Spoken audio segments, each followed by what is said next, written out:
সুদূর ১২০০ শতকের কথা। ক্ষমতা আর সামরিক শক্তি বাড়ানোর চিন্তায় মগ্ন ঘড়ি সাম্রাজ্যের শাসক শাহাবুদ্দিন ঘড়ি। এই উচ্চাভিলাষ ঘড়িকে দেয় নতুন অভিযানের হাতছানি, আর তাকে নিয়ে আসে ভারতীয় উপমহাদেশে। পৃথ্বীরাজ চৌহানকে পরাজিত করে দিল্লি দখলে নেন শাহাবুদ্দিন ঘড়ি। উপমহাদেশে শুরু হয় মুসলিম শাসন।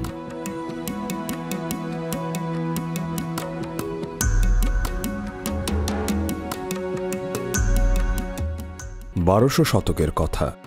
ঘড়ি সাম্রাজ্যের তুর্কি শাসক শাহাবুদ্দিন ঘড়ি উদ্বিগ্ন। ক্ষমতা আর সামরিক শক্তি বাড়ানোর চিন্তা তার। সেই সময়ের মধ্য এশিয়ায় সেলজুকদের আধিপত্য বাড়ছে। এই পরিস্থিতিতে তুর্কি শাসক শাহাবুদ্দিন ঘড়ি নিজের ক্ষমতা পোক্ত করতে চান আর বাড়াতে চান সাম্রাজ্যের বিস্তার।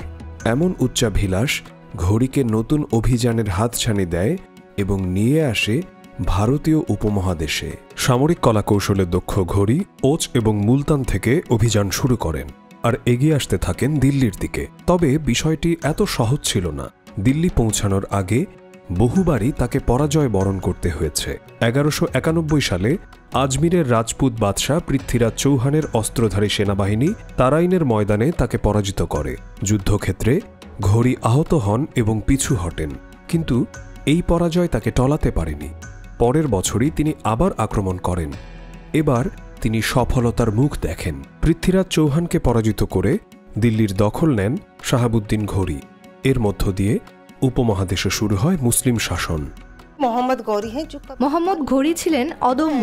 তিনি এমন একজন যোদ্ধা যিনি অসংখ্য পরাজয় বরণ করেছেন। তিনি আন্তখুদের যুদ্ধে পরাজিত হন আনিদোয়ারা যুদ্ধে, আর তারাইনে তিনি পৃথ্বীরাজ চৌহানের কাছে একবার পরাজিত হন। কিন্তু তিনি হাল ছেড়ে দেননি।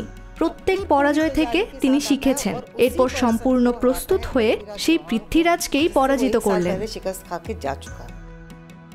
দিল্লি জয়ে মোহাম্মদ ঘড়ির ৪ জন দাস অত্যন্ত গুরুত্বপূর্ণ ভূমিকা পালন করেন, আর জয়ের পরপরই তিনি তার সবচেয়ে বিশ্বস্ত দাস কুতুবুদ্দিন আইবেককে লাহোরের গভর্নর নিযুক্ত করেন। গভর্নর হয়ে কুতুবুদ্দিন আইবেক মোহাম্মদ ঘড়ির উদ্দেশ্যকে আরও প্রশস্ত করেন। উপমহাদেশে তুর্কি শাসন দিল্লি থেকে বিহার এবং বাংলা পর্যন্ত বিস্তৃত হয়।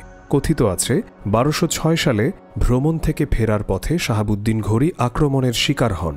এশার নামাজের সময়ে সিন্ধু নদের তীরে মৃত্যুবরণ করেন ঘড়ি।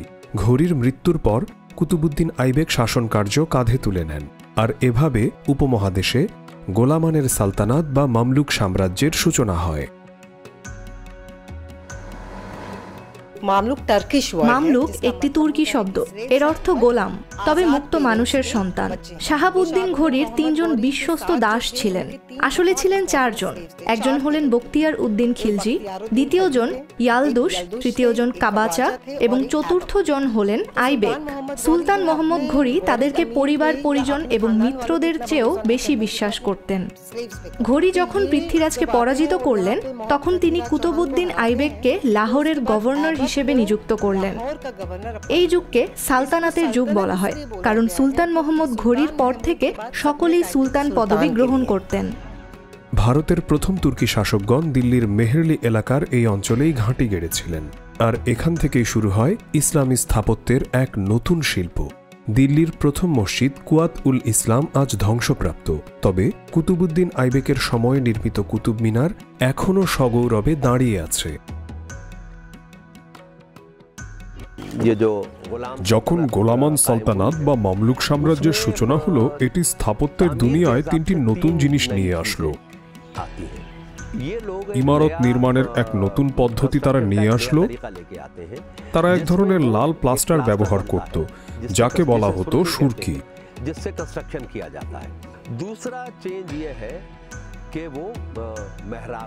দ্বিতীয় জিনিস হলো গম্বুজাকৃতির দালান নির্মাণ। এর আগে আমাদের এরকম গম্বুজাকৃতির দালান ছিল না। প্রথমবারের মতো গম্বুজ নির্মাণ করা হয় গিয়াসউদ্দিন বুলবুনের আমলে।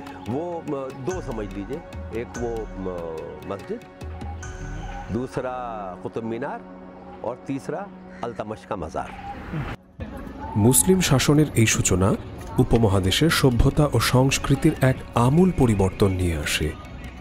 কুতুবুদ্দিন আইবেকের জামাতা এবং দিল্লি সালতানাতের দ্বিতীয় শাসক শামসুদ্দিন আলতাতমিশের শক্তিশালী সামরিক প্রসার এবং প্রশাসনিক দক্ষতার ফলে উত্তর ভারতে তুর্কি সাম্রাজ্যের এক শক্তিশালী ঘাঁটি গড়ে ওঠে এবং এই অঞ্চলে একটি শান্তিপূর্ণ ও স্থিতিশীল যুগের সূচনা হয়।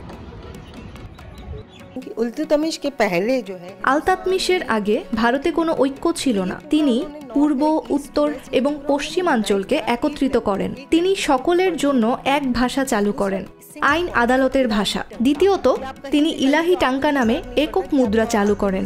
ফলে ভ্রমণ বিষয়ে মানুষের দুশ্চিন্তা দূর হয়ে যায়। আগে কেউ দিল্লি থেকে আজমিরে গেলে ভিন্ন মুদ্রা ব্যবহার করতে হতো, আবার আজমির থেকে গুজরাটে গেলে আরেক ধরনের মুদ্রা। এই সমস্যা আর থাকলো না।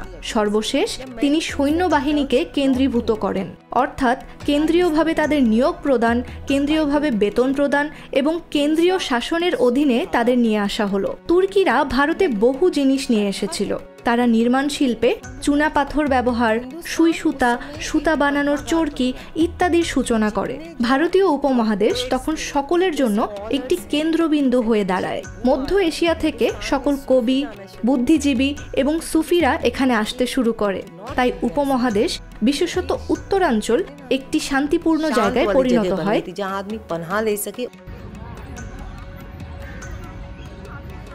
ভারতের প্রথম মুসলিম শাসকদের নির্মিত ঐতিহাসিক স্থাপনাগুলো এখনও ঐতিহ্য আর গৌরব নিয়ে দাঁড়িয়ে আছে।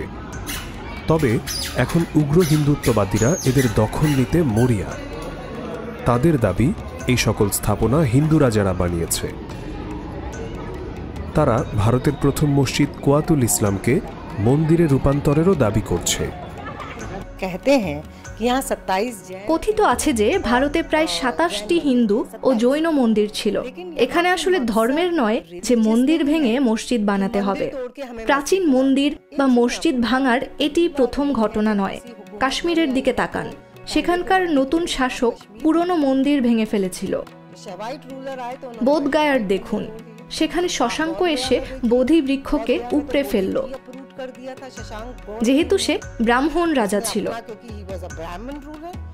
নতুন শাসক যে এসেছে সেটি এভাবে জনগণকে বোঝানো একটি সংস্কৃতিতে পরিণত হয়ে গেছে।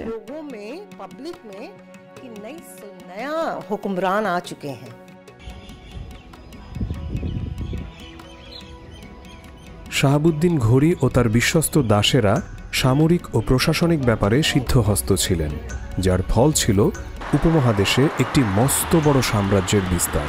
প্রায় 1000 বছর পর শাহাবুদ্দিন ঘোরির অর্জন আজও উপমহাদেশে ব্যাপকভাবে দৃশ্যমান।